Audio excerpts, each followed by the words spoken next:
नमस्कार। आप देख रहे हैं सीधी बात। मैं हूं राहुल कमल। बीजेपी में चारों ओर नरेंद्र मोदी का गुणगान हो रहा है और लग नहीं रहा कि पार्टी के पास कोई विकल्प है बजाय इसके कि नरेंद्र मोदी को प्रधानमंत्री पद का उम्मीदवार वो घोषित करे।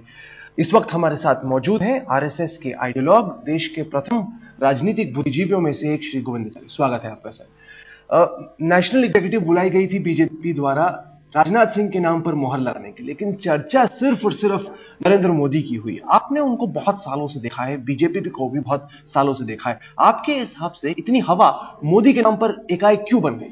स्वाभाविक है, देश की जैसी विकट स्थिति है, समस्याओं से जूझ रहा है देश, तो तारनहार की इच्छा आवश्यकता रहती है। ऐसा ही यूफोरिया बना था जब श्री राजीव गांधी बने थे। 3 साल तक यूफोरिया रहा, बाद में टाइम टाइम पेश हुआ। उसी प्रकार बाद में वीपी सिंह का भी 3 साल तक चला, यूफोरिया बहुत था, कोई इनकार नहीं कर सकता था। श्री नरसिम्हा राव 91 में बने, 95 तक उनके खिलाफ बोलने की स्थिति नहीं थी जनमानस में, बाद में उनकी भी हवा निकल। तो आपका भी मानना है कि अभी हवा है, बाद में मानता हूं ये स्वाभाविक है कि ऐसी हवा बनती है देश की विकट स्थितियों में, मगर पार्टी के लिए कोई मजबूरियां या कोई स्थितियां एडवांटेज की नरेंद्र जी की हो सकती है। देश बहुत बड़ा है, दल से तो निश्चित रूप से बड़ा है, इसलिए संभल कर चलने की मैं सलाह नहीं। इस वक्त बीजेपी में बड़ी बहस इस बात पर है कि क्या नरेंद्र मोदी को बतौर प्रधानमंत्री घोषित किया जाए या फिर कलेक्टिव लीडरशिप के तहत आगे चल के चुनाव लड़ा जाए। आप क्या मानते हैं? मैं मानता हूं देश की जैसे संवेदनशील स्थितियां हैं, आर्थिक और सांस्कृतिक दोनों दृष्टि से, उसमें अनुभवी हाथ की ज्यादा आवश्यकता है। मेरा ऐसा मानना है कि लालकृष्ण आडवाणी प्रधानमंत्री रहें और नरेंद्र मोदी हो या राजनाथ हो, वे किसी न किसी कैबिनेट मिनिस्टर के नाते से अपना हाथ आजमाएं, अनुभव से अपने को पुख्ता करें। देश के लिए वो ठीक होगा। इन लोगों के लिए क्या ठीक होता है ये हमारे लिए कंसिडरेशन। लेकिन कई लोग ये कहेंगे कि इस वक्त नरेंद्र मोदी के लिए डिमांड है, मतलब आडवाणी जी के लिए इतनी डिमांड है। सवाल डिमांड का नहीं, सवाल देश के हित का है। मुझे जो देश के हित में लग रहा है वो यही लग रहा है कि आडवाणी जी स्वस्थ हैं, आडवाणी जी अनुभवी हैं, सबसे सीनियर हैं, सबको साथ लेकर चलने की क्षमता उन्होंने प्रमाणित की है। नरेंद्र जी को तो अभी बहुत कुछ सीखना है, इसलिए अप्रेंटिस करना ज्यादा सबके शुभ होगा। नरेंद्र जी का आलोचक मैं नहीं हूं, लेकिन उनको इतनी जल्दी खर्च नहीं कर देना चाहिए, ये मेरा सोच नहीं, क्योंकि जब तक 2014 के चुनाव होंगे तब तक आडवाणी जी की उम्र हो जाएगी करीब 87 साल। आपको लगता है कि जब बाकी देश में एवरेज एज 25 साल की है तो 87 साल का पीएम होना चाहिए? आप दूसरा देखिए, उम्र के साथ साथ स्वास्थ्य का क्या हाल है। बाकी कम उम्र वाले कहां कहां गाड़ियों में बैठ गए थे, दिन भर का धरना तक नहीं दे पाए थे वे, और आडवाणी जी तो अभी भी स्वस्थ हैं, इसलिए अभी भी उनका काम हो सकता है। इसलिए 87 साल हुए या नहीं प्रश्न ये नहीं है, स्वस्थ है या नहीं ये प्रश्न है। आपने अप्रेंटिसशिप की बात की, 3 टर्म से वो गुजरात के मुख्यमंत्री रहे, उन्होंने काम किया है, लोगों ने चर्चा की है उनके काम की। आपको नहीं लगता कि अप्रेंटिसशिप काफी है? मुझे लगता है गुजरात पूरा देश नहीं है। पूरे देश में बहुत सी विविधताएं हैं, बहुत सी जटिलताएं हैं और बहुत से अंतर्विरोध भी हैं। उन सब का सामना करना, टैकल करना, उसकी फ्लेक्सिबिलिटी भी चाहिए अपने एटीट्यूड में। उसके लिए काफी कुछ स्किल्स की जरूरत है, जो अभी तो वांटिंग, अभी तो उन्होंने प्रमाणित नहीं किया।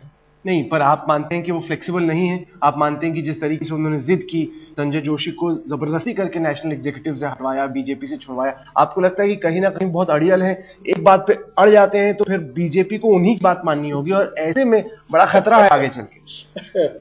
इस पर मैं कुछ कहूं इससे ज्यादा तो आप नहीं अभी कहेंगे। नहीं, आप बताइए। मैंने तो कुछ नहीं कहा, मैंने तो सवाल पूछा। नहीं, मैंने तो सवाल पूछा, मैंने कुछ नहीं कहा। तो मैं ये मानता ही हूं कि बहुत ज्यादा लचीलेपन की आवश्यकता है। अपनी पार्टी के अंदर ही अगर ऐसी जिद करेंगे तो अन्य दलों के साथ तो चलना और कठिन हो जाएगा। इन्हीं सब बातों के लिए मेरा कहना है कि और परिपक्व होने की जरूरत है।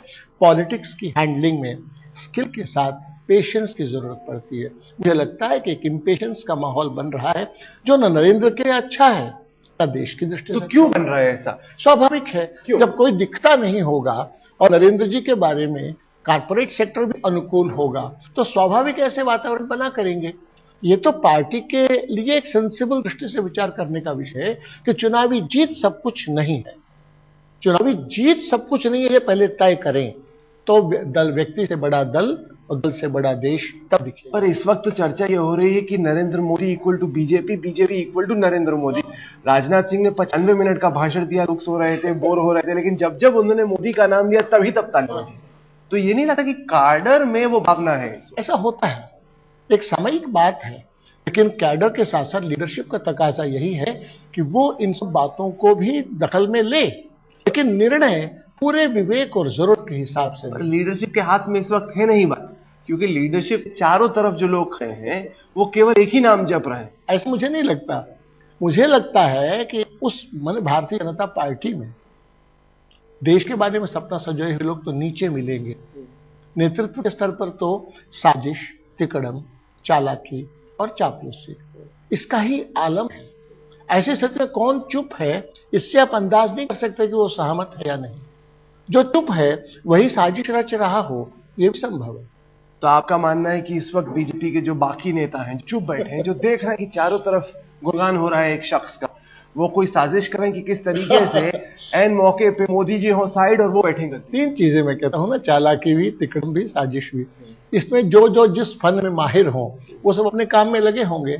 नहीं, पर आपको नहीं लगता कि इस वक्त अगर बीजेपी को सरकार बनानी है, विपक्ष की भूमिका अदा करनी है, तब उन्हें एक ऐसा लीडर चाहिए जो कि मास के बीच में बहुत लोकप्रिय हो? जैसे अभी मैं गया था इलाहाबाद, वहां पर मैंने इंटरव्यू किया अशोक सिंघल का, वीएचपी के नेता। उन्होंने कहा कि जिस तरीके से जवाहरलाल नेहरू को लेकर लोगों में अपील थी, अब उसी तरीके से अपील है मोदी को लेकर। आपको लगता है कहीं अतिशयोक्ति हो गई इसमें?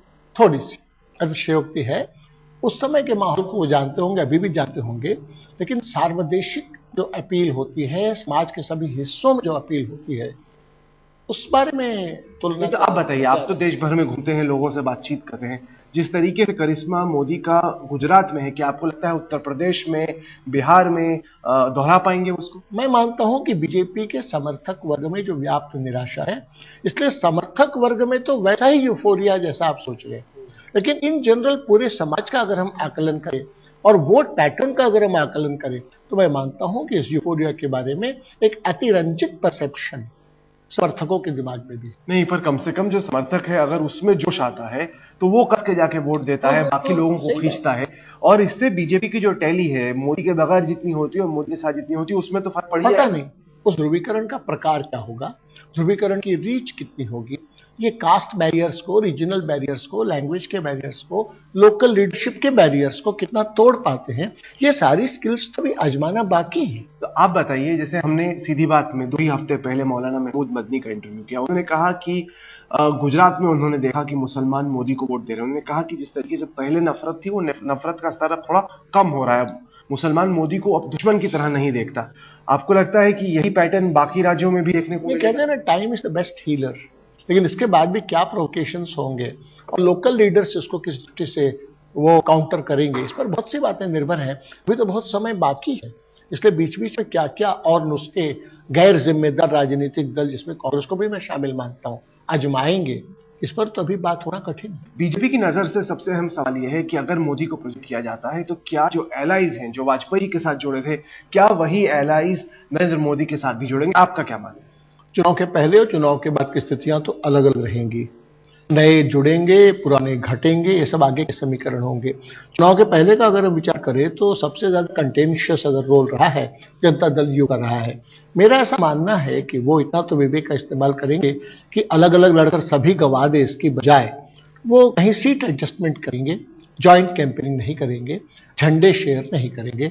शायद चुनाव पूर्व की रणनीति उनके लिए यही उपयोगी। नहीं, पर आप बड़े कॉन्फिडेंस से कह रहे हैं, आपको कैसे मालूम? क्योंकि नीतीश कुमार ने अब तक जो बयान दिया है, उससे यही बात साफ हो गई है कि अगर जिस दिन बीजेपी ने मोदी को आगे किया, वहीं नीतीश कुमार ने कहा बाय बाय। राजनीतिक लोगों का केवल उनके बयान से आकलन करना ये भी सही नहीं होगा। अनुभव क्या कहता है और पहले भी क्या था, पहले और अब में अंतर क्या आ गया। पहले भी वो हर तरह के स्किल्स के साथ साथ चलते रहे हैं, और ब्लो हॉट ब्लो कोल्ड ये उन्होंने पहले भी किया है, आगे भी वो करेंगे अपने कॉन्स्टिट्यूएंट्स को इन्फ्लुएंस करने के लिए। वो सारी नहीं, पर ये तो बड़ा मतलब हिपोक्रेसी है, दोहरा रवैया है ये। मतलब एक तरफ आप कह रहे हैं कि हम नहीं साथ में लड़ेंगे, इसको आप जी हाँ, उसको हम आप दोहरा कहें, वे लोग इसको प्रैग्मेटिज्म कहेंगे, वे लोग इसको अपॉर्चुनिज्म नहीं कहेंगे, व्यवहारवाद कहेंगे। अच्छा, ये बताइए कि जो बाकी एलाइज थे, ममता बनर्जी, चंद्रबाबू नायडू, जयललिता, उन्होंने पहले वाजपेयी जी के साथ टाई अप किया, फिर उनको एहसास हुआ कि इसमें नुकसान बहुत है क्योंकि उनकी खुद की सीटें कट गई। अब पहले के इस तजुर्बे को देखते हुए क्या आपको लगता है कि दोबारा जुड़ेंगे वो बीजेपी के साथ? मुझे लगता है कि कांग्रेस के घटाव के साथ साथ उनके रवैये में और बदल आएगा। अब तो ममता बनर्जी डोमिनेंट है इस समय में, खुद ही बंगाल में, इसलिए मुझे लगता है कि चुनाव के बाद पावर सबसे ज्यादा सीमेंटिंग फोर्स रहेगा। और ऐसी स्थिति में आइडियोलॉजीज एंड पॉलिसीज ये मैटर पहले भी नहीं करती थी इनके लिए, आगे भी नहीं करेंगी। तो आपका मानना है कि पावर एक मैग्नेट का काम करेगा कि अगर इस पर ये इस बात पर निर्भर है कि बीजेपी 180 सीट्स क्रॉस करे, उसके बाद की इक्वेशन। आपका अभी क्या अनुमान है? अभी मैंने अध्ययन नहीं किया, इट इज टू अर्ली जो एसएस, मुझे लगता है कभी चलने दिया जाए तभी बात मालूम पड़ेगी। अच्छा, दूसरा ये बताइए कि जहां एक तरफ बार बार बीजेपी नरेंद्र मोदी की चर्चा हो रही है, दूसरी तरफ कांग्रेस और यूपीए हैं। हाल के महीनों में उन्होंने भी काफी जद्दोजहद की है, जो पहले के 2-3 साल का नुकसान था उसकी भरपाई हो, डायरेक्ट कैश ट्रांसफर है, फूड सिक्योरिटी बिल है, इस सब पे मेहनत हो रही है। आपको लगता है कि ये जो बहुत इंपॉर्टेंट फैसले हैं ये गेम चेंजर का काम कर पाएंगे? मुझे जरूर लगता है, केवल विपक्ष अपनी ओर से किस प्रकार पोजीशन करता है इस पर निर्भर रहेगा। अन्यथा कांग्रेस तो बेस्ट फुट फॉरवर्ड की कोशिश पॉलिसीज के तहत में भी की है, इलेक्टोरल प्रॉस्पेक्ट्स के नाते से। अब मुझे ऐसा है, लेकिन दूसरा भी लगता है कि इंप्लीमेंटेशन लेवल पर इतनी प्रॉब्लम है, इतनी लेथार्जी है कि पॉलिसीज की घोषणा हो जाएगी, नीचे हल्ला मचेगा कि मिला कुछ नहीं। क्योंकि पिछली बार उन्होंने मनरेगा किया था, फार्म लोन वेवर किया था, फायदा खूब हुआ, 2009 में बन गई सरकार। तो आप मान रहे हैं, मतलब ठीक है उसमें भी इंप्लीमेंटेशन में नुकसान, इंप्लीमेंटेशन ठीक से नहीं हुई। इंप्लीमेंटेशन में नुकसान तो बाद में नजर आया, कैश ट्रांसफर का ऐसा विषय नहीं है। लोग तुरंत अपने बैंक अकाउंट देखेंगे, मिला तो ठीक है, दूसरे को मिला इससे हमारा काम नहीं चलेगा, हमें मिला या नहीं ये डिसाइड करेगा इसमें। अच्छा, 2014 में जिस तरीके से फिलहाल स्थिति बन रही है, लग रहा है कि मोदी बनाम राहुल की ये टक्कर होगी। मोदी कांग्रेस बीजेपी की तरफ से, राहुल कांग्रेस की तरफ से। राहुल का अब तक का जो परफॉर्मेंस रहा है उसको आप कैसे आंकते हैं? मुझे लगता है कि उनको बहुत सीखने की जरूरत है। अभी तक तो मीडियोकर परफॉर्मेंस रहा है। वो मानते हैं कि मैं जल्दबाजी में नहीं हूं। हाँ, उनको जल्दबाजी में रहना भी नहीं चाहिए। इसलिए कांग्रेस के अंदर भी जैसा सर्कमफरेंस का माहौल है ना, गलती ना कर दे कांग्रेस के लोग उनको सामने लाकर। आपके हिसाब से गलती क्यों होगी? क्योंकि मनमोहन सिंह के नाम पे तो नहीं चुनाव लड़ा जाता 2014 का, तो उनको भी एक नया ही चेहरा चाहिए। नहीं, कांग्रेस की अपनी जो उज्जवल परंपरा रही है उसी को सामने रखे तो ज्यादा अच्छा होगा, क्योंकि जितना ज्यादा राहुल गांधी जी घूमेंगे उतना ही उनके बारे में असेसमेंट होकर वोट कटने का अंदेशा ज्यादा रहेगा। जैसा देख भी लिया, पिछले चुनाव में भी देख लिया, वो चल नहीं पाते हैं। बहुत सीखने की जरूरत है। क्यों नहीं चल पाते आपके हिसाब से? अगर आप उनके सलाहकार होते, इतना बड़ा नाम है उनका, क्लीन इमेज है उनकी, कोई भ्रष्टाचार का आरोप उन पे है नहीं, कांग्रेस पार्टी का पूरा समर्थन उनके साथ, क्यों नहीं चल पाता? सबसे बड़ी बात है कुछ करते नहीं है, और नहीं करने से no work no problem no decision no controversy, इसका उनको एडवांटेज मिल जाता है। जब वो करने लगे तब ना, तो उनको प्रोएक्टिव रोल में, तो पार्लियामेंट में देखा ना बाहर देखा। अब तो वो पार्टी के वाइस प्रेसिडेंट बन गए। इसके बाद में 10 साल पार्लियामेंट में रहे तो 1.5 घंटा भी पूरा समय नहीं हुआ उनकी ओर से श्रीमुख से कुछ बातें निकलने का। नहीं, ऐसे तो पार्टी के वाइस प्रेसिडेंट बन गए हैं। अब तो रकाबगंज रोड में मीटिंग ले रहे हैं, फैसला कर रहे हैं कि चुनावी रणनीति क्या होगी। मुझे लगता है वो प्रोएक्टिव, अभी तक उन्होंने अपने को प्रूव तो किया नहीं है। संगठन के अंदर लोग उनकी हाँ में हाँ मिलाए। सबसे पहले तो उनके नजदीक के सलाहकार जो लोग हैं उनसे वो मुक्त हुए बगैर पॉलिटिक्स को पूरा अटेंशन दे पाएंगे, इसमें मुझे संदेह है। क्योंकि बार बार सवाल ये उठता है कि वो हैं मतलब politician by weekdays and prince by weekends. जैसे वीकेंड हुआ उनका मीटर डाउन होता है, गायब होते हैं, मंडे को आते हैं उसके बाद। इसलिए भारत को समझना चाहिए। मैं फिर कहूंगा, गांधी जी को गोखले ने कहा था कि 2 साल पहले अनाम रखकर देश भर घूमो, देश को जानो समझो। मेरा ख्याल है कि यही आज गोखले जी गांधी जी को बता रहे थे, राहुल गांधी जाते तो उनको भी यही बताते। आपके हिसाब से मोदी बनाम राहुल की अगर टक्कर होती है तो फायदा किसका, नुकसान किसका? मेरा ऐसा सोचना है कि इस बार व्यक्तियों के साथ साथ मूल्यों और मुद्दों पर भी चुनाव जाएगा। केवल व्यक्तियों के आधार पर नहीं, सिंबल्स भले ही रहेंगे, लेकिन सिंबल्स इतने हेजी हैं और इतने डिसेप्टिव हैं कई बार। ये सामान्य जो पढ़ा लिखा आदमी है वो आज अभी के रिजीम से तो नाराज है, विपक्ष से उदास है। इसलिए मुझे ऐसा लग रहा है कि एंटी इनकम्बेंसी फैक्टर इस बार सेंट्रल गवर्नमेंट के खिलाफ काम करेगा। नहीं, पर हो तो ये भी सकता है कि थर्ड फ्रंट जैसे जो पार्टीज हैं उनको फायदा हो जाए, बीजेपी को ना मिले वोट, ये हो सकता है। इसलिए जो हिंदी भाषी प्रांत हैं उनका बिहेवियर, उसमें भी उत्तर प्रदेश और बिहार का बिहेवियर अलग अलग रहेगा। अहिंदी भाषाओं का उनकी भाषा में जो लीडरशिप रहेगी वो ज्यादा डिक्टेट कर पाएगी सिचुएशंस को। ऐसी सारी स्थितियों में देखें, एक अंदेशा या एक संभावना ये भी लगती है कि कांग्रेस और भाजपा दोनों मिलकर भी बहुमत में ला पाए। अच्छा गोविंद हजारी जी, एक निजी सवाल मैं आपसे पूछना चाहूंगा। हमने देखा कल्याण सिंह की बात हो या भारती की बात हो तो सब बीजेपी में लौट आए वापस, आप नहीं लौटेंगे? ना, क्यों नहीं? मैंने तय किया है, क्योंकि मैंने किसी शिकवा शिकायत आशा निराशा अपेक्षा उपेक्षा के तहत तो निर्णय नहीं लिया। मैंने तो अध्ययन अवकाश उस समय की देश की चुनौतियों को समझकर लिया। अध्ययन के बाद उससे प्राप्त कंक्लूशंस, रिकमेंडेशंस के आधार पर मैं बौद्धिक रचनात्मक आंदोलनात्मक काम में लग गया। भाजपा के उठाव या गिराव से मैं अपना निर्णय क्यों बदलूं? मैं देश के लिए बेहतर कंट्रीब्यूट कर पा रहा हूं, ये मुझे समाधान है। नहीं, आपको नहीं लगता कि अगर एक बड़ी पार्टी का हिस्सा बने, वैसे ही आपका रुतबा हो जैसे कि पहले हुआ करता? मुझे दूसरा, मैं पहले भी ऐसा ही था, पकड़ अभी भी वैसा ही पकड़। मेरी सेहत में तो कोई फर्क तब भी नहीं पड़ा, अब भी नहीं पड़ता है। तो कोई गुंजाइश नहीं है आपकी? मैं मानता हूं कि देश में सभी दोनों प्रमुख कॉम्बिनेशंस विदेश परस्त हैं, अमीर परस्त। जरूरत है देश में भारत परस्त और गरीब परस्त राजनीतिक ताकत की।